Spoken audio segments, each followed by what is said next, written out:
अस्सलाम वालेकुम प्यारे बच्चों। आज हम पढ़ेंगे इस्लामियात जमात सोम।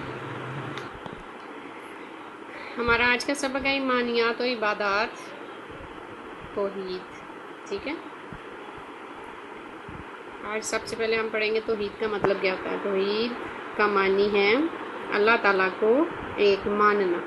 ठीक है, यानी ये इकरार करना कि अल्लाह ताला एक है, इसका कोई शरीक नहीं, इसके सिवा कोई इबादत के लायक नहीं। ठीक है, तौहीद का मतलब है कि अल्लाह को एक माने और इस चीज़ की गवाही दे कि अल्लाह के सिवा कोई इबादत के लायक नहीं। वो कायनात का रब, खालिक और मालिक है। ज़िंदगी और मौत सिर्फ उसी के हाथ में है। वो सबसे बड़ा और सबसे ज़्यादा ताकत वाला है।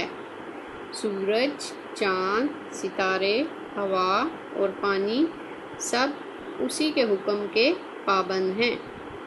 ठीक है बच्चों, तौहीद का क्या मतलब है कि अल्लाह ताला को एक मानना और इस चीज़ को मानना कि अल्लाह के अलावा कोई बंदा भी इबादत के लायक नहीं, वो सब कायनात का खालिक और मालिक है।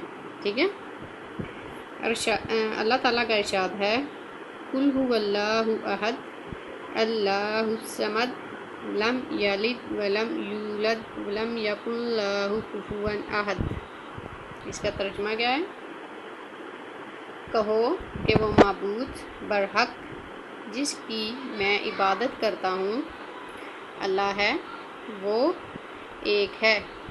अल्लाह बेनियाज है, वो ना किसी का बाप है और ना किसी का बेटा और कोई उसका हमसर नहीं। ठीक है, ये कौन सी सूरत है? सूरह इखलास। ठीक है, आपने इसको ज़ुबानी याद करना है बच्चों। ठीक है, आगे देखते हैं।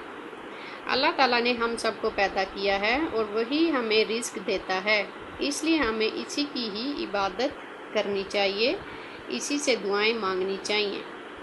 हम सब उसी के मोहताज हैं, तमाम नेमतें इसकी दी हुई हैं।